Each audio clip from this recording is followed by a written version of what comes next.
네, 시장이 지지부진한 박스권에 갇혀 있음에도 불구하고 그래도 박스권 상단인 3,200 그리고 810선까지 올라온 양대 지수가 되겠는데 이번 달에는 전반적으로 어떤 흐름을 나타낼지 매크로 변수들 살펴보면서 투자 전략 오늘 이 시간 세워보겠습니다. 한국투자증권의 김재준 투자전략팀장 나오셨습니다. 어서 오세요. 네, 안녕하세요. 네.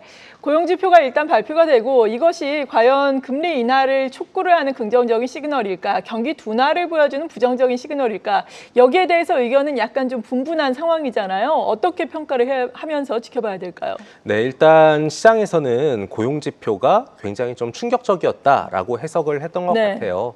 초반에는 미국 증시가 금요일 날 이제 많이 올랐다가 근데 경기가 정말 둔화되는 거 아니냐 이런 우려 때문에 다시 좀 빠졌거든요. 그래서 지금 상황에서는 경기 모멘텀이 약화가 되고 있다라고는 분명히 인식하고 있는 상황이고요. 여기에서 추가적인 지표가 정말로 잘 나오는지 안 나오는지를 확인하려고 할 겁니다. 시장에서 우려하는 거는 경기 침체와 그리고 물가 상승이 동반되는 스태그플레이션인데 아직까지는 고용 쪽 측면만 나왔기 때문에 이것이 향후의 시장의 정책, 통화 정책이라든지 재정 정책에 어떤 영향을 미칠지 이거를 시장 투자들은 계속해서 관찰할 것으로 예상을 하고 있습니다. 네, 이에 따라서 9월 기준금리 인하 가능성 그 전에도 그랬지만 그 후에도 아예 기정사실화가 되고 있는 분위기인데 이번 주에는 CPI, PPI가 발표되잖아요. 특히나 소비자 물가지수 지금 어떤 전망들 나오고 있나요? 네, 지금 예상보다는 좀 높게 나오고 있거든요. 미국의 물가가 일반적으로 생산자 물가가 먼저 나오고 소비자 물가가 다음에 나옵니다. 현지 시간으로 10일 날 생산자 물가 같은 경우는 전월 대비로 0.9에서 0.3으로 내려가는 것으로 나오고 있긴 하지만요. 소비자 물가는 오히려 좀 올라가고 있다라고 보시면 좋겠습니다. 지금 소비자 물가 여러 가지 제품들을 다 포함하는 헤드라인 CPI라고 하는 것인데요. 이게 지난번에는 전년 동월 대비 2.7을 기록했는데 지금 2.9로 조금 높아지고 있는 상황이다라고 보고 있습니다. 그래서 정말로 이 지표가 지난번보다 높게 나오는지 아니면은 유지가 되는지 요걸 보고 그 다음 주에 예정되어 있는 FOMC까지 시장 조금 흔들림이 있는 게 아니냐라고 고민을 하고 있는 것 같습니다. 네, 지금 CME 페드와치를 보자면은 기준금리 인하 그러니까 9월 17일에 FOMC 회의 결과가 나오게 됐는데 이 가능성은 100%예요. 지금 25bp 인하 가능성이 92% 나오고 있고 50bp 인하 가능성이 미미하지만 8% 나오고 있거든요.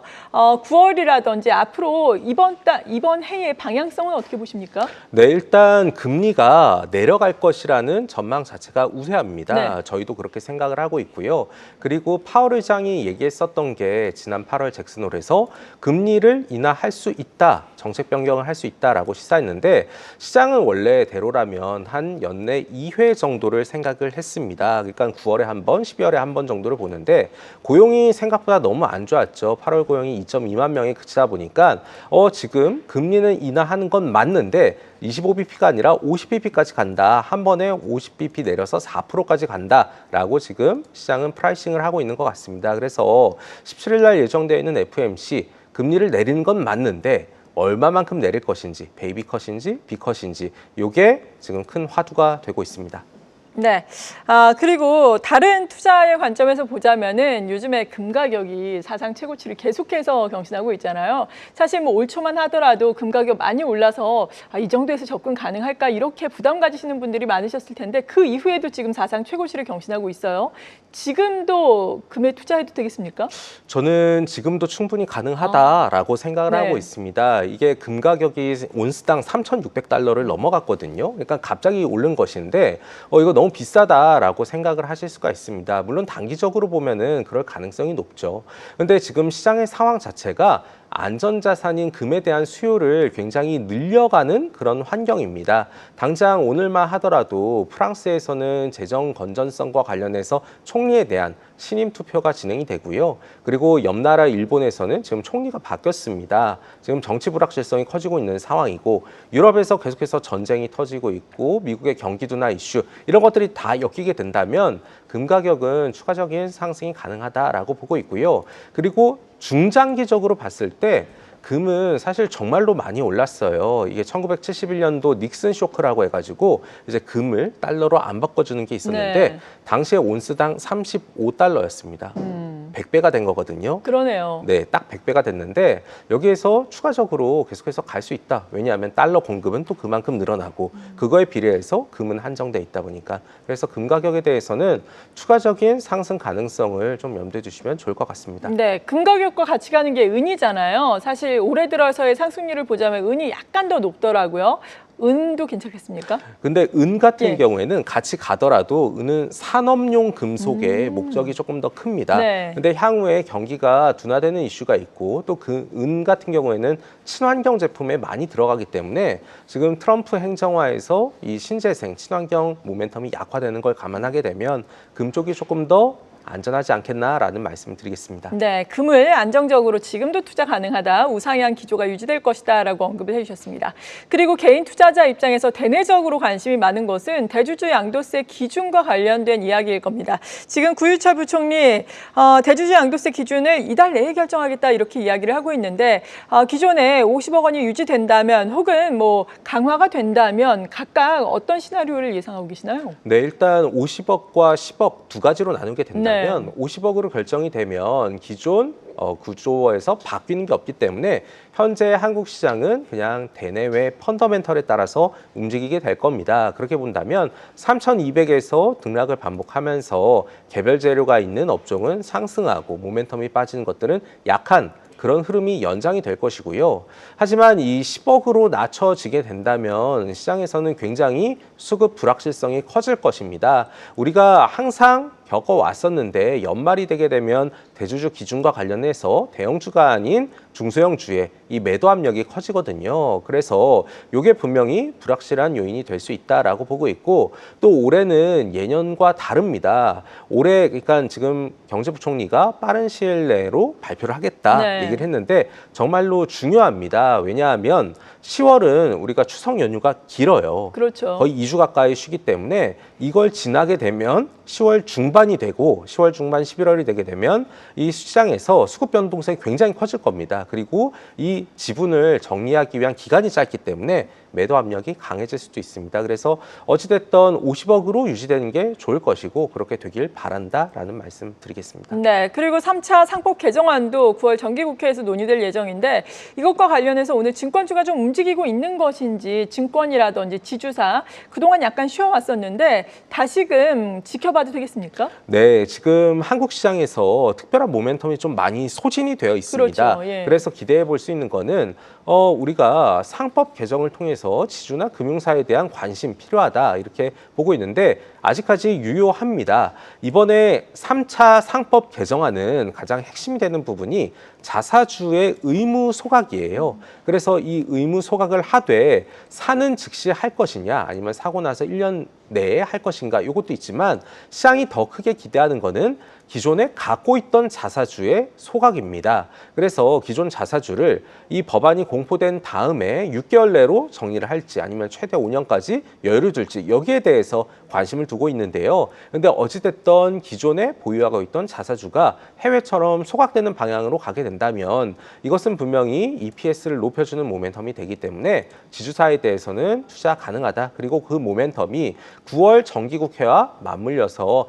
강해질 수 있다, 투자할 수 있다라는 말씀을 드리겠습니다. 네, 그리고 주말 사이에 상당히 걱정됐던 것이 미 이민 당국이 앞서서도 계속해서 말씀을 드린 것처럼 LG 에너지솔루션과 현대차의 합작 공장 지금 직원 300여 명을 구금했다라는 소식인데 오늘 또 마침 트럼프 미국 대통령이 주말 사이에 검토를 한 것인지 지금 우리에게 없는 전문가 불러서 배워야 한다. 한국의 정확한 의견을 알아서 검토할 것이다. 긍정적인 코멘트를 이야기를 하면서 지금 현대차라든지 기아 그리고 LG 엔솔도 주가가 낙폭을 약간씩 줄여가고 있거든요. 이 부분의 영향성은 이제는 지나갔다라고 봐도 될까요? 네, 일단 트럼프 대통령이 분명히 이제 본인 SNS를 통해 가지고 관련된 코멘트를 했기 때문에 네. 극도로 좀 불확실했던 환경은 많이 진정이 됐다라고 보고 있습니다. 그런데 어쨌든 거기에서 구금이 된 건 굉장히 안타까운 일이고요. 그럼요. 그런데 한국의 대미 투자는 어쨌든 큰 흐름에서 이어지는 것이고 그 인력 구조도 국내에서 가시는 분들 또 해외에서 채용하는 분들 이런 것들을 하게 되면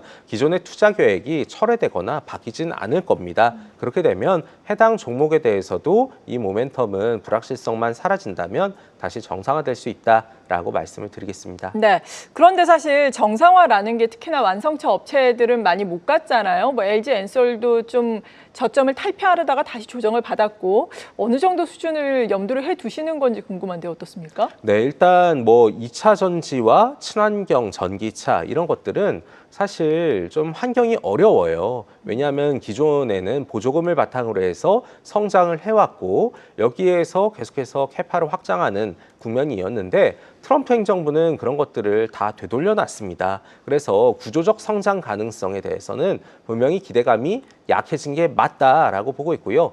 다만 그동안에 낙폭이 컸던 만큼 이 호재가 나오게 되면 그래도 단기적으로 트레이딩할 수 있는 국면이 나오기 때문에 그 측면에서 저가 매력을 바탕으로 조금 짧게 끊어칠 수 있는 그런 측면에 접근이 유효하겠다라고 말씀드리겠습니다. 네, 오늘 또 오랜만에 건설주가 움직이고 있습니다. 어제 정부에서 지금 주택 공급 대책 발표를 했고 내일도 부동산 관계 장관 회의가 열린다 이런 이야기가 있기 때문인데 건설주도 볼 수 있는 시점이 된 걸까요? 네, 일단 건설주는 조금 세분화해서 봐야 될 필요가 있다고 생각을 합니다. 분명히 이제 착공 기준을 바탕으로 해서 대규모 공급을 한다고 정부에서 발표를 했죠. 그런데 이것이 대형 건설사, 중소형 건설사, 건설 기자재 이렇게 나누게 된다면 아마도 수혜가 다 달라질 겁니다. 아마도 오늘은 건설 기자재 쪽이 굉장히 좀 양호한 흐름을 보이고 있을 것이고 그리고 중소형 건설주도 지방 쪽에 공급이 가능할 것이기 때문에 조금 상승 탄력이 강할 겁니다. 그런데 대형 건설주 같은 경우에는 최근에 사건, 사고가 있었고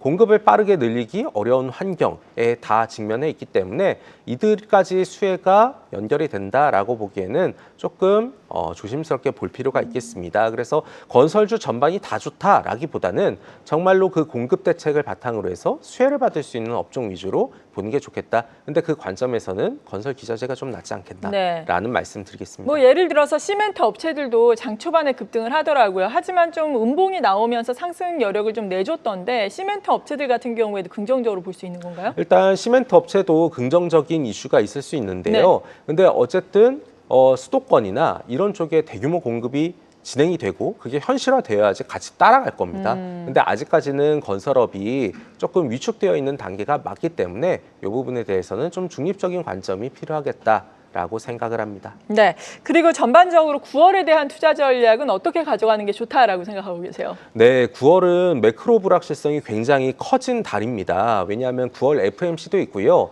당장 다다음 주만 하더라도 통화정책회의가 굉장히 많아요. 하루 걸러서 FMC, ECB, BOJ, 중국의 PBOC 이렇게 진행이 됩니다. 그래서 이 금리 동향에 따라서 시장이 움직일 것이기 때문에 이게 투자들은 어떻게 변할지 몰라요. 그래서 시장에 있어서는 좀 보수적이고 방어적인 전략이 필요합니다. 근데 완전히 방어적으로 진행을 하다 보면 수익을 낼 수가 없거든요. 그래서 지금은 상승할 때 좀 많이 오를 수 있고 하락할 때는 좀 덜 빠지는 그런 업종을 보는 게 중요합니다. 그거는 기술적으로 상승 베타와 하락 베타를 통해 가지고 볼 수가 있는데 상승 베타라는 숫자와 하락 베타의 차이가 플러스가 되는 것들을 고르는 게 중요하겠고요. 그리고 그 관점에서 외국인까지 사준다면 금상첨화일 겁니다. 현재 한국에서 그런 업종을 골라보게 되면 지주회사 그리고 보험사, IT 하드웨어가 포함이 됩니다. 그래서 해당 업종 위주로 조금 선별적인 대응하시는 걸 추천드리겠습니다. 네, IT 하드웨어라는 게 참 광범위하게 넓잖아요. 구체적으로 어떤 쪽을 보고 계세요? 반도체와 뭐 IT 장비, 부품 정도를 생각하고 있고요.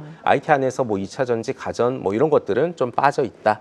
라고 소부장과 관련된 종목이라고 보시면 좋겠습니다. 네, 그리고 보험을 보자라는 말씀도 기존의 뭐 지주사라든지 오늘 올라오고 있는 증권주처럼 밸류업 측면에서 기존의 가전 종목을 보자라는 관점이세요? 아니면 새로운 모멘텀이 있으신 거예요? 네, 기존 관점이고요. 이 보험사 같은 경우에는 빠질 때 방어적인 특성이 있기 때문에 덜 빠집니다. 근데 한국은 올라가는 동력이 발생하는 게 지금 외부가 아니라 내부 상법 개정 그리고 정책 변화 이런 것들인데 이거는 금융주에 다 타겟이 되어 있습니다. 그렇기 때문에 빠질 때 덜 빠지고 올라갈 때는 빠르게 올라갈 수 있어서 이쪽에 외국인 매수세도 유입이 되는 것이고요.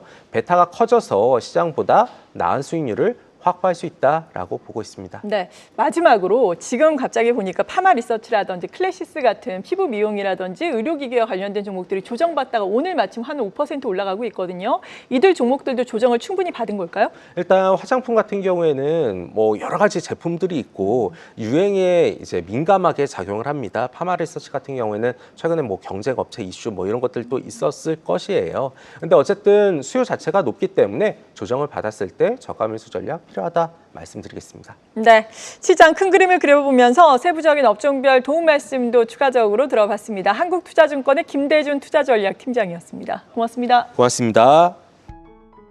계속해서 다양한 경제 이슈를 알고 싶다면 구독과 좋아요, 알림 설정 부탁드립니다. AI 캐스터 권미정이었습니다.